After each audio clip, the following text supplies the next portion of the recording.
Oh, I hear the tea. It must be time for tea. And I've not washed the teapot yet. We've got a new teapot coming on Want me to wash today. it? Well, not yet. We have a new teapot coming on today. We have a new easy steeper. Ah. Yes, and but it's time. It is time for our our credit roll, our morning our initial credit roll, and some lowdown Oh, travel. you changed it, didn't you? Is that the same one from last time I Same. said? Oh, okay. Be back some more day. Please tell me, mama. Now, are you? Oh no. Now this is my band. Is one of the songs. Tell me, mama. What more can I do? Lord, I know I can get along with you. Oh, okay. I know where that coffee shop's at. Yeah, you ever go to that coffee shop? I've gone once. Yeah. That's a pretty nice place. The Mad Scientist Tea Party is an extension of Anarchy Television, and vice versa, and all that. Go at my window. Stop knocking on my. I noticed something. I noticed now the A with the circle. Now, is that something you started, or because I've noticed that around town when I first got in Asheville. Well, no, I did not officially start the A with the circle around it. Okay, I was kind of wondering. A with a circle around it, TV, is okay. mine. Okay. Because I always wondered where they. Because that's the first time I've seen that And symbol. I've been doing that for 20 years Well, where did you start out at? or more. Where did you start? I started Anarchy Television. I started doing when I was running the Metroplex down in Atlanta, and I started videoing the bands down there, and that's where I started my first, really getting a grip on Anarchy TV was there. Now, was that through public access too, or? No, that was the plan was always to put it on public access, but I didn't have access to public access. Here, I was always too busy when I was in Atlanta running the club to do it. But then I would come. I did the club for a year. Then I came back up here for a year, and I had time to edit some of the stuff up, and all. And then I had stuff to do. But of course, there was no public access up here. Then I was back down in Atlanta running the club for a year, and was too busy doing that to deal with public access in Atlanta. And then I came back up here, and most of that stuff never got edited back up from the second year. Okay. So What's the difference between PBS and public access? PBS is public television. It used to be, when that started, it was called educational television. Yeah, I remember that. And somehow turned into public television. But that doesn't mean public access. The difference is the access. Oh, okay. All right, that means you get to be on. See, try to get on public TV. Have you tried to get on PBS? Yeah. Well, you've tried to get on the other channels. Yeah, well, I'm on Channel 11 when it's the city council time. Uh-huh. But other than that, now this is, I love this place. I mean, I'm having a blast here. And, Oh, yeah? Oh, yeah, and it's a great format for getting the message out and hopefully wake people up. Mm-hmm. I'm going to, hopefully, someone had talked about maybe sponsoring some advertising through Mountain Express Mhm. for public access. So Mhm. I'm hoping to get some of that started. Would you like to preach a Mad Monk sermon? Oh, I'm Right. still in the middle of writing it and Okay. editing it. Okay, because I was going to say I was going to go wash the dishes, Oh, okay, you know, want to do that? and if you wanted to sit here, if you could, if you had something you wanted to expound upon, would you like it with or without a musical background? Either way, doesn't matter. I work easy. I love this song. No, you can't hear it, but I can.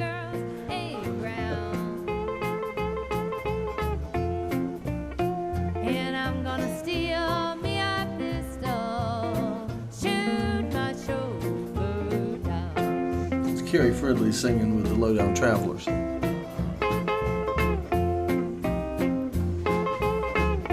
can hear a little bit from here.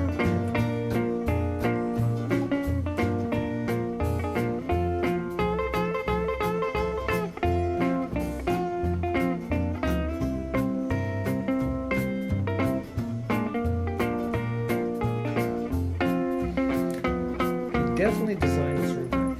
Never find him. Oh, you want Say what's your symbol back up? What's your symbol up? Yeah, I better turn my things on. You're right, I have to turn my lights on. I'm unprepared, as I am so often. Now, that symbol you put on there, what does that... I saw it years ago and I never could remember what it was. Isn't it the atom or... Yeah, it's supposed to be an atom. Well, there you go. Would you like to sit in my seat and take over the show? Okay. Okay. I'll bring the volume on the music down, and you can expand upon some Mad Monkerish. Okay. How's that? I know you're usually willing to do that. Yeah, especially since we're coming to the anniversary of Pearl Harbor tomorrow. Yeah. No cussing. Oh, I know. I plan tomorrow's show is going to be kind of centered around that and about some of the history of our country and the things we have been noted to do. I kind of, when I look at the World War I and World War II and I look at 9/11, so many similarities between the three of them. Mm-hmm. Lusitania was sunk so that the United States would go into war in World War I. The government said that that was a terrible thing. They blew up and killed American citizens on Lusitania. But Germany at the time, that was saying, well, you put arms on the ship to send to England. And of course, we denied it. But the interesting thing about time and technology is we eventually were able to go back down to the Lusitania. And guess what, folks? They found weapons on the ship. And then when you look at World War II, we got Japan. We got Germany fighting and the United States helping out England. But we were a people who, again, didn't want to participate. We just got done with one world war. We didn't want to participate in another, so we were just letting it go. But the funny thing is, now here comes Japan, who we're negotiating with, and all of a sudden here comes their two ambassadors to declare war.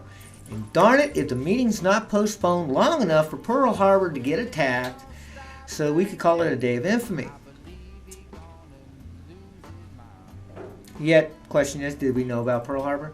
I think so. I mean, our spy networks, even back then, were very good. And then we get to compare. Now, when you take those and you compare them to 9/11. Now, I'm going to tell you personally, after the first bombing of the World Trade Center, I would not have found it objectionable for the towers to be set up to fall like they did.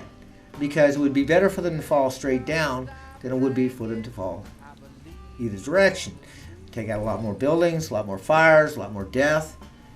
The thing that I saw on the internet, this one video clip where they were talking, and one of the guys says that he was actually told to go back in the building. That, the building was safe, and they were actually sending people back in to one of the Twin Towers prior to its falling. And when I look at that and I say, the buildings falling was a terrible thing. But the loss of lives was even worse. And I wonder, I'm not going to say it's actually what happened, but I wonder if we did not allow it to set it up to anger the American public into going into a war. I mean, come on, let's ask this question. If the Twin Towers would have fell, and that had been it, no loss of life, like Building 7 fell, no loss of lives, would we have still gone into war as we did? Would the American people have stood for it? It's interesting that the first war with Iraq and Kuwait, the final argument that got us into war was, it will cost American jobs. And again, the argument in the second invasion of Iraq was, the last argument was, it will cost jobs. And it goes back to my question, how many miles do you get from your SUV for every gallon of soldier blood? Because that's what we're paying for, folks. When you fill up your gas tank, when you pull into that station and you start filling it up, I want you to think about that, because there's American soldiers' blood that's going in to that tank.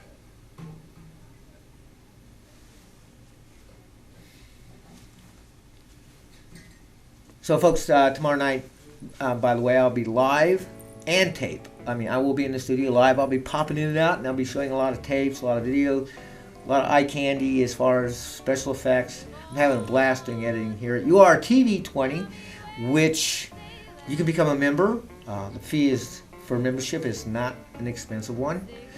They have a studio class where you actually learn to operate the studio equipment, such as switchers, things like that, to do the high type shows. And they have a field gear class if you want to take equipment out and actually go into the field and do movies or specials, presentations, whatever you guys want to do. This is your chance, folks. Asheville, this is your opportunity to get out here and speak your mind. What'd you tell them? Oh, I told them about the Lusitania, how we denied the fact that there was weapons on board the ship, and darn if when they went and explored the ship, they found the weapons. Did they? Yeah. Huh. Yeah, see, when Lusitania was what got us into World War I. Yeah. Oh, they killed Americans. Yeah, on the that's ship. strange because I was just wondering about that because I know that there was that controversy that they claimed that the Lusitania was a private ship and the Germans claimed that it had Military weapons on it. had weapons on it. And And they got proven right. uh-huh. It seems that our country, for a lot of time, it seems a lot of times we have to become angry to do things, and our government knows how to manipulate. They're very good at it. In fact, did you notice, folks? If the government asks you to put a leash on, walk around, I got my leash. Would you wear one? Well, you do if you got a cell phone. Yeah, I know the companies will tell you, well, your GPS system does not work until you press 911. Is that true? Just because they tell you that doesn't make it true, folks. Our country's been caught in so many lies. We have basically lied with the American Indians or the American natives. We kept no treaty, and to me, make a treaty. That's Right now, I'm washing dishes and stuff, Hey. and I've let the Mad Monk just take over. Hello. Hi. And T. How you doing? T So is, we're live right now? Yeah. yes, we're on, and T is I like the Christmas bell. being. Is it against the law to bring coffee in the No, it's not against the law. It's not against the law, but we do recommend I that you prefer to have that you tea, try the tea definitely. at some point. So, are you one of the producers at URTV? Yes, I am, actually. We're going to be doing a veterans show. Oh, cool. Veterans for Peace, right. I'm doing one tomorrow night centered around Pearl Harbor Oh, and wow. our histories Wow. and other things. Uh-huh. Like I was just telling him, do you carry a cell phone? No. If the- I don't. No, well, good for you. I don't either. Because if the government asks you to put a leash on, would you do it? No. But see, everybody who has a cell phone has a leash and they don't know. Yeah. Most Yeah. most I people don't know agree, actually. Although when you're on the road and you're a female and with as much threats as there are against that, I think it makes a whole lot of sense for you to have one for protection Well, rather than a gun, for yeah. instance. Well, the technology is good. The only problem is, you remember the old saying, absolute power corrupts absolutely? Yes. Would you trust Bush with that much power to be able to watch everything you're doing? I personally wouldn't. I don't trust him for anything. No, I don't. I'm sorry. He see, as a Christian, I look, and one of the things I talk about on my show is the fact Do you that... mind if I move over there? Sure. I think I don't look good on this side. And I'm just vain enough to care. Ooh, look at this interesting tea. Oh, my. It's jasmine, Wow. and we're going to put a camera on it. Oh, yes. See, it's because we have some. I want to get the camera on it while we still have some motion going. Oh, If you'll watch this, it puts on a little show for you. Okay. Let me see. Exciting. Well, that is... What is that called again? I'm going to want my chair back here for a moment. Okay. This is your chair? No, No, I'm this talking chair. to the monk. Okay. He's... He knows. The monk's in my chair. Yeah. There we We're in my go. chair. There we go. Ooh, that And is here's a neat. monk? Yeah, and the Mad Monk of Mumford. Just let me. Oh, okay. I started out with one of the producers, Troy, gave me a video camera and said, go have fun. And I started out doing a project called The False Prophet, which is based not on the false prophet of Revelations and that, but basically on the false premise that everybody walks under. we're so caught up into money brings happiness, and that's a lie. And things. Because I've known a lot of rich people that are miserable. So money can make life easier, but it cannot bring happiness.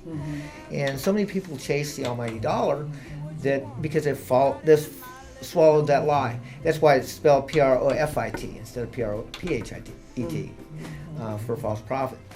And I had a blast. I did, I think, 5 episodes of that. In fact, I just talked to Jonathan. I'm thinking of taking it and condensing it down to a 2-hour movie. I've got at least 4 hours worth of tape, and it'll be condense it down to a 2-hour and call it the False Prophet the movie. And this time I'll be able to throw in some. Now, if you'll scoot up more, you'll be on the camera. Oh, okay. And as you'll see, I have placed a teapot between the two of you, so that the tea can be watched. I don't know how much. Can you see what it's doing? I can see some bubbles. I'm just going to sit here and look at it Ooh, that very is neat, closely and intently. It's You cool, might isn't need it? to. Yeah. That's jasmine. Yeah. Jasmine tea. And I'm going to go wash up some teapots that and is neat. teacups. I've had jasmine tea and it never looked like that. No, that's This very is fancy. special. Very special, very fancy jasmine tea. I'm glad I came Nice. today then. Yeah. So tell me, this 2-hour false prophet thing. How do you do interviews or do you do? Well, what? actually, it was me and my puppet. You Or and your puppets. puppet? Yeah. And What's your puppet's name? Charlie. He, in fact, gave me front page on the Asheville Tribune back during Belshire when the mayor told me I couldn't use the puppet to talk to him. Oh yes, that was you. That was me, okay. yeah. Yes, right. And this Tuesday, Madam Mayor. Yes, you. Or wait a minute. What's coming? There you are. I got a surprise for you Tuesday. I'll be there. Or actually, Charlie has a surprise for you. A First Amendment surprise. So you better read up real good on your Robert's Rules of Order. Yeah, I don't suppose you want to disclose ahead of time. I don't wanna give him a chance. No, you don't want to.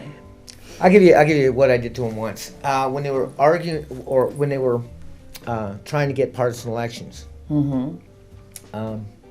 Trying to get what? in When they were election? trying to bring partisan elections back. Oh yes. Bad idea. After they passed it, Mum Power wanted to give a 10-minute thing to try to at least, for this election, to have at least suspended it. Well, I was told by some very close people that one of our city councilmen had talked to the city attorney and asked the question of whether Mum Power could do that. Now, instead of the city attorney checking right then and there and letting him know or answering that question, he says, that's a good question. Why don't you wait and ask me that question at the city council meeting? Now, I got up there at the city council meeting and I did this because it was a ploy to try and postpone, the whole thing. So I got up there and I gave this mythological world and I gave the exact same scenario. And sure enough, what they did though is they switched it. Instead of it being Brownie Newman, who was the one who actually asked the question, it turned out to be not the vice mayor, but I think Kate is the vice mayor. I always get them two mixed up. When you look at the city council meeting, it's the lady that sits to the right of the mayor, or to her left. And she asked the question. And what's so funny is this, because the thing that's funny about it is, she wasn't running this year. So it was a safe question for her to ask because she didn't have to worry about it backfiring, especially after I brought up the fact that they might be doing some trickery. One of the things I've learned, though, in running for city council, I really got an understanding from the Lord about the difficulty. And folks, because it is. Because when you're running for city office, it's harder, or any office, it's harder to really be truthful because you're trying to get votes.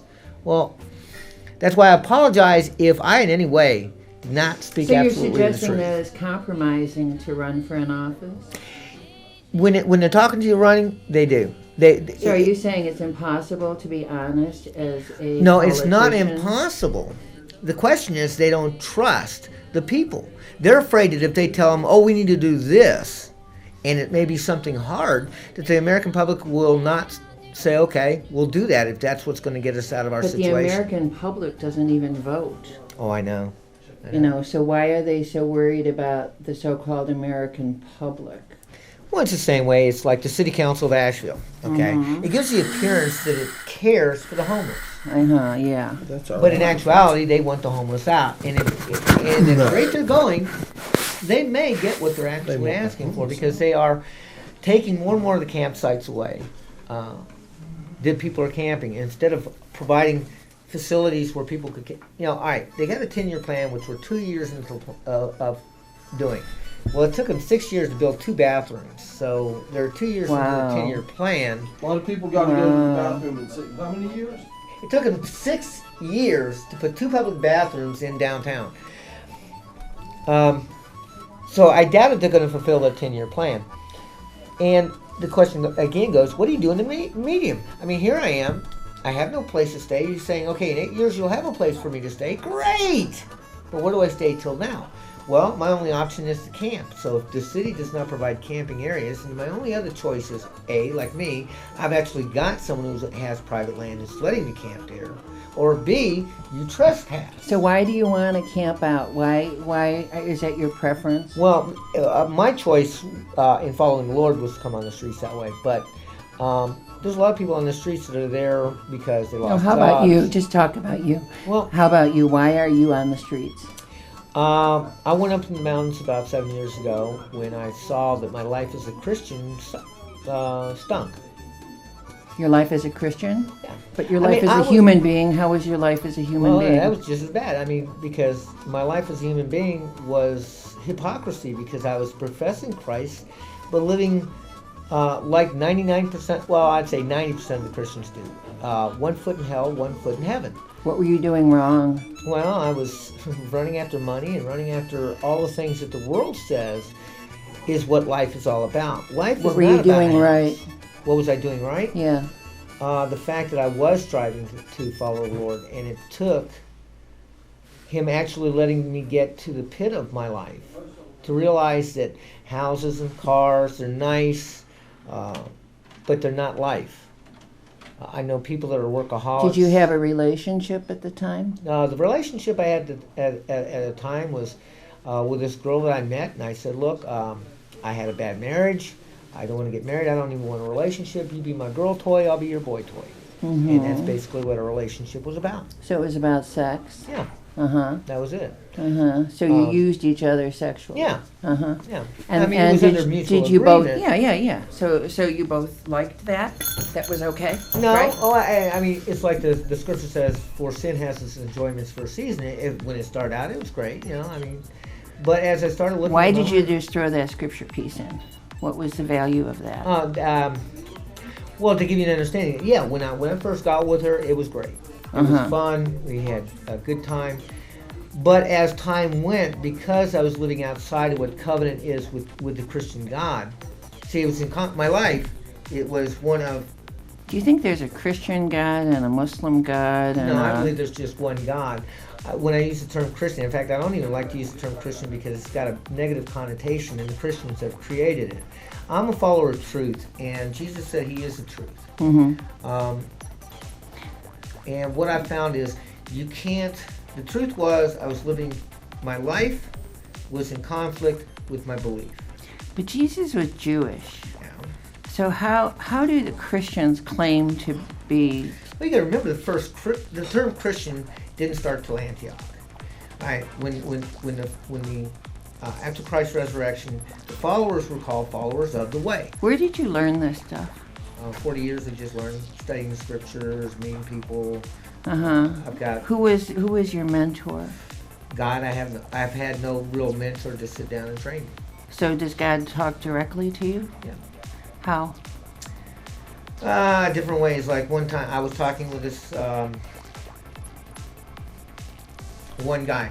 An example, I was talking to them about a situation. I decided, well, I'll use. All of a sudden, it just came to me to use a situation with the person was. Well, maybe the person blew up to you at work because his relationship with his wife was falling apart, and the person looked at me and said, "How did you know?" Because that was exactly what the problem was. But you were answering how God talks to you directly. Well, that's one way, by just giving me a Insights. word or knowledge. I also do something. So women call that intuition. Now there's things Do I you do. call it intuition, or do you just call it No, I God just call it talking to you? God talking. God talking to you? Yeah. Now I also use other ways. Now, Does God have a voice? actually, he's got many voices. Sometimes he has actually spoken to me through actual individuals that God may inspire them to say something that I need to hear. That's So I one way bet you God believe talks. in angels. Yeah, I did. I do too. So does God have a Jewish accent? I know. Yeah, he speaks Yiddish very well. I have friends who want to know. He speaks Yiddish very well. I bet. We're in Hanukkah. Yeah, Oh, I know. right. I know. In fact, it's the Festival of Lights, which most people don't know. You know, most people that are bound to the King James Bible and say it's the only Bible, and they don't want to have the Apocrypha in it. No. You got to have the King James Bible written in the original English, the way it was written. Yep. In the original English. But the funny thing is the Apocryphas, even though they were not canonized at the time, but they were included into the Bible as worthy of reading, but not of setting doctrine. Okay, but I was really interested in your voices, the Yeah. voices you hear that God speaks in. Well- So you said that he speaks Yiddish very clearly. Do you hear I- him that- speaking? no, that was that that was was a just a joke. joke. Yeah, yeah. Okay, but you're not joking about actually hearing God No, speak, right? no, I've never had an audible. Oh, okay. Okay. No, that I've never had, but it's just been more Oh, like, God. oh no, not ready yet, Lord. No, but I also do. I God also- is actually speaking to you in a woman's voice. You realize that? Sometimes God does, because again, and I think it was basically because the scriptures were written from a man's bias and because of the authority situation. If you go back to the Old Testament, it doesn't talk about God as just being a male God. Mm-hmm. It also talks about God being a female God. Because if you look at the scriptures, and starting in Genesis, it says, "Let us make man in our own image, both male and female." Well, that means that there's got to be. I mean, in the whole essence. of God- Fundamentalists tend to leave that part out, I know. don't they? They also forget the scriptures in Proverbs where it says, "Seeketh forth wisdom as she is as." Mm-hmm. And when the scripture says that all of creation is a reflection of God, a shadow. Well, if you look at the family, you have a husband, you have a father, you have a son. Well, to get the son, you got to have a mother. Mm-hmm. So When this thing starts tweeting, pour it in here. Okay. With the lid. Okay. Now, one of the other ways that I do it is in total violation to what the Christian church would say today, is I also use tarot cards. But I use those based on the same concept of Urim and Thummim was used, which a lot of the Christians don't know. That, see, they go, "Oh, the law says you're not to go to diviners." Well, that was a law to the Jews to specify that they were only supposed to go to Jewish priests for knowledge from God. Now, when they went to the Jewish priest, how did the priest give them that knowledge? Goes back to a question the Lord always told me, which is the questions is just as important as the answer. Because what they would use is... Okay, ask me a question. Do you know what the Urim and Thummim is? Ooh, look at that. I think... So he asked me a question that had to do with what he was talking about. He didn't actually ask me a question about... too much water in it, I think. Well, he wants you to pour it in here now. He said when it starts making noise. Okay. Right. Yeah, you have to push that button. You can tell I'm not technically into teas. There we go. Or hot water. Or hot water, yes. So if you're going to have a baby, kids, don't ask me to get the hot water for you. Ooh, that is hot water, too. Mm-hmm. Okay, now we put the And lid on. I guess I'll leave this not on a hot plate, Right. but let's put a hot plate too. Okay, that's good enough. So classically male, he did not ask me a question about me. He asked me a question in reference to himself. No, I just wondered if you knew what the other. Well, now, because you were talking about doing a show. Mm-hmm. Tell me about the show.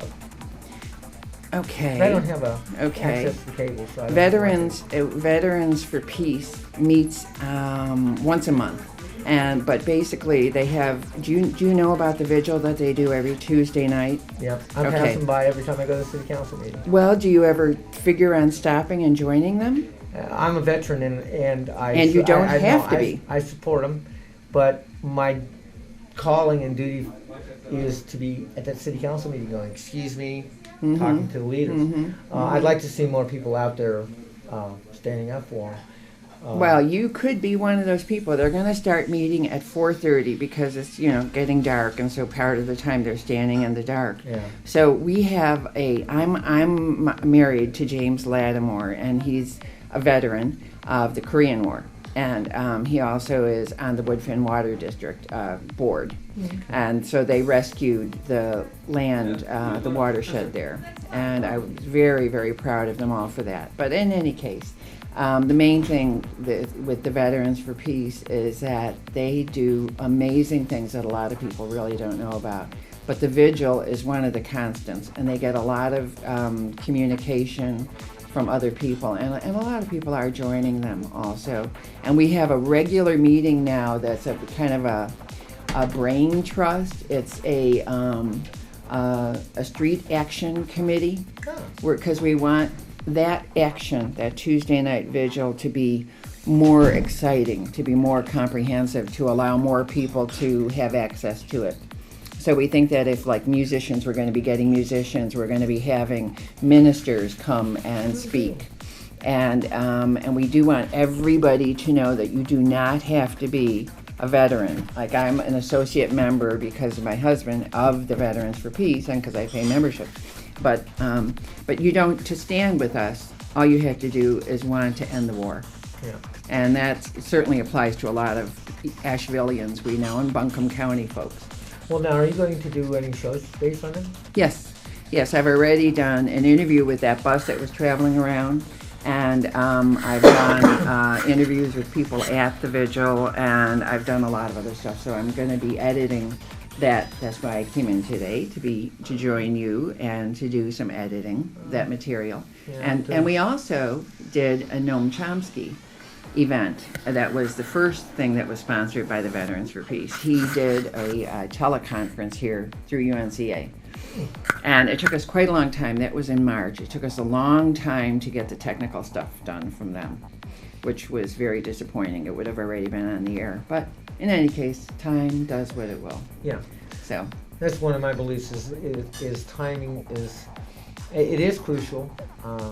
But I've learned in the last 7 years that God's timing is His timing, and there's nothing you can do to force it. Right. Like for me, one of the things that I've been doing in studies is numerology, and this is an 8 year for me, which is New Beginnings, which is one of the meanings of 8. And it's interesting that this whole year has been nothing but new beginnings. Running for city council, getting on your TV, meeting me. Meeting you, yeah. And what was your first name again? Kasha. Kasha. Kasha. Okay. Right. And is that Russian? Polish.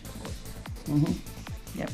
I'm Polish and Irish. Very alcoholic family. Scotch, Irish, Italian. Also. Yeah. So mix of the three: the wine, the Scotch, and the Irish whiskey. Yeah. Right. Yeah. Gee, the Scotch Irish whiskey party. No. I've been doing recovery a long time. I don't mess with that stuff anymore. Oh, good.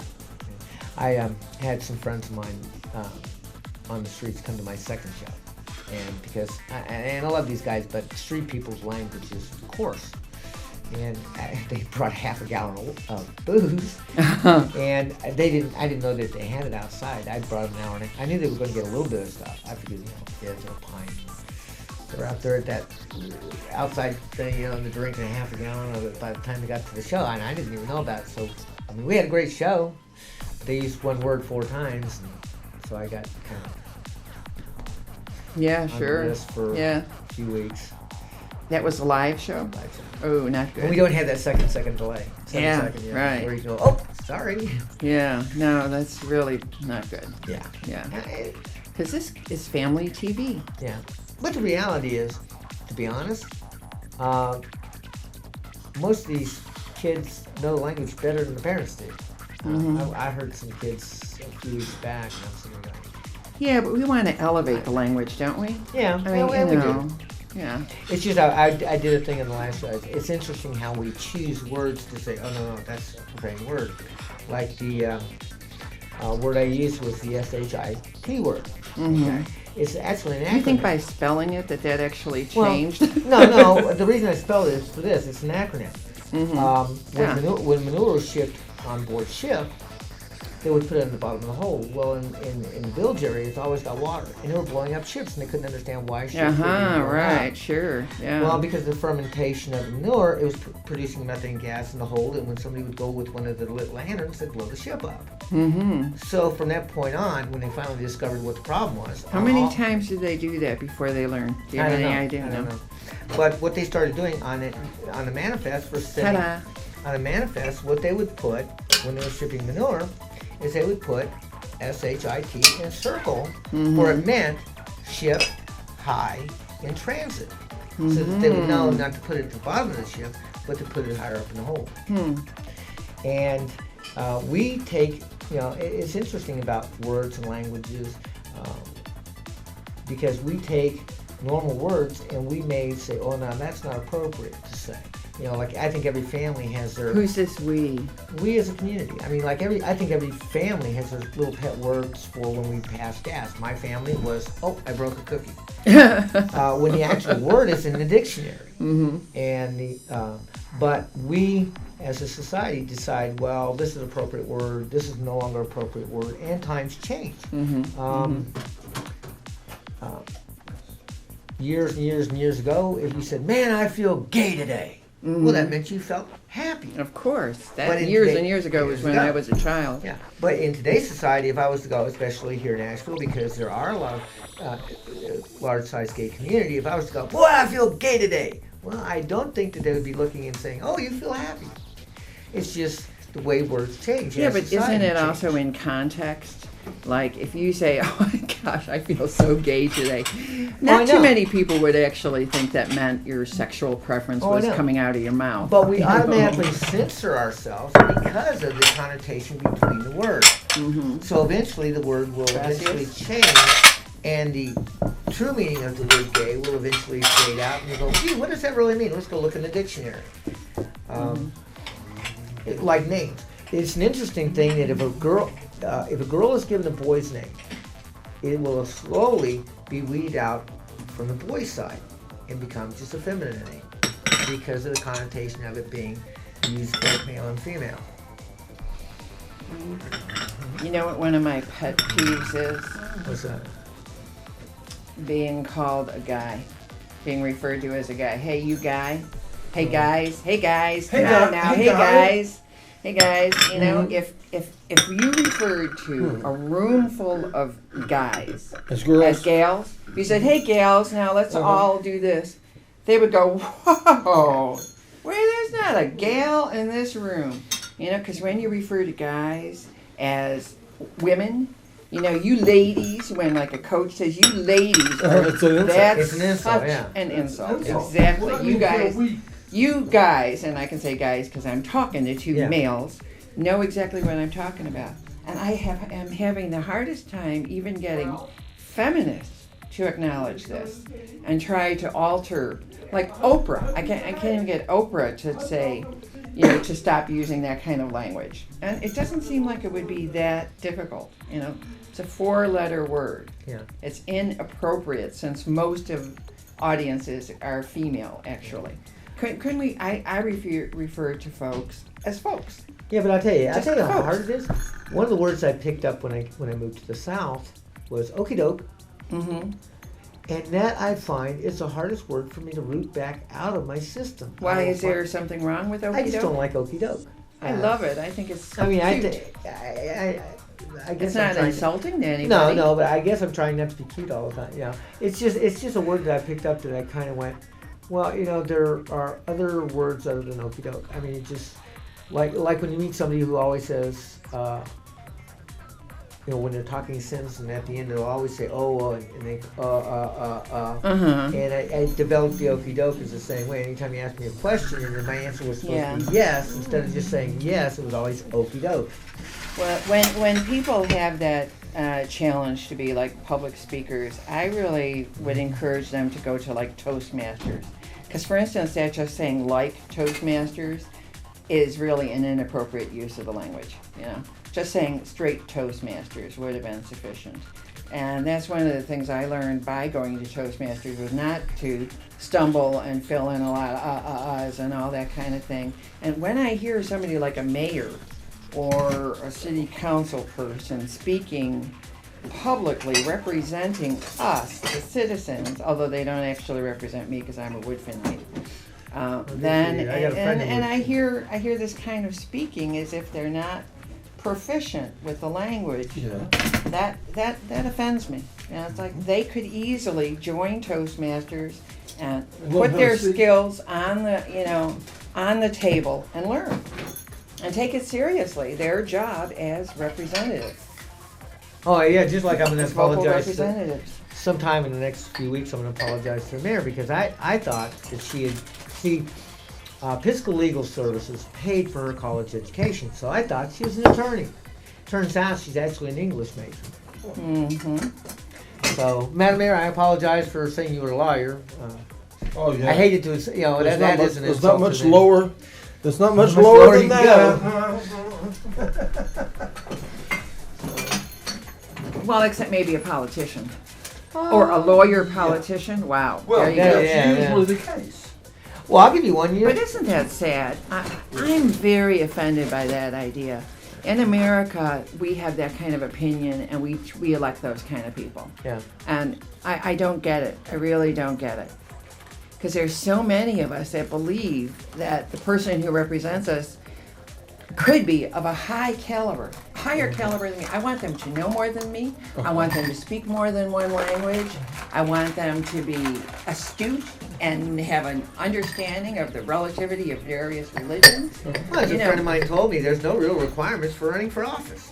There really isn't. there is absolutely no job interview. Well, the only There is no job application. Oh. There isn't even a job determination as to what the job actually is. Oh, now in some there is. Now, if you're going for a judicial office, Oh, judicial office, yes. such as district attorney, stuff Right. like that. Yes, yes. In fact, what I found out and didn't know this, when you do your North Carolina taxes, it has on the bottom, do you wish to donate some money to the public fund for running for office? Right. Well, it turns out that's not for just Maybe you'll anybody. take my seat. Here, and I want you all to know that I now have got proper. Oh. John has gotten proper things. Yeah. thingies. But And a new teapot. the I'll discuss it when I get back. I'm still washing dishes. the I'm in the throes of it. That's a lovely coat. You look very familiar. Thank What's you. your name? Davine, Davine. Hi, Davine. That's the show. I'm Yeah. Kasha. nice to meet you. You also. Davine, take my seat and host I'm the show. going to. I just gotta get rid of what I my was saying is, it turns out that money is only for those running for judicial offices. Mm-hmm. But now, when they take that money, they have to sign stricter requirements on their funding for running for office. I think if they should offer anybody that's running for office. Like I would like to have had $17,000, and I would have said, "Hey, I won't take another dime." In fact, I ran on a zero campaign, zero campaign, and zero finance, and I pulled 171 votes from URTV. 171 votes. And I sometimes do wonder about the count because they say I only got 3 write-ins during the final election. But I've already met 20 people, or actually more than that now, that have come up to me and told me they wrote me in. Well, you should demand a recount. Oh, but they see that? That's the trickiness of it. Is you must have 1% of the votes of the people who voted the one. So, like for Russell, I would have had to have at least 500 votes to be able to call for a recount. Wow, pure organic agave nectar. What is agave? It's a substitute for sugar. Oh, It's kind of like a different source of sweetener. how wonderful. But it's supposed to be good. I've not tried it, but I think it's the same calories. 60 calories per 1 tablespoon. Maybe it might be more.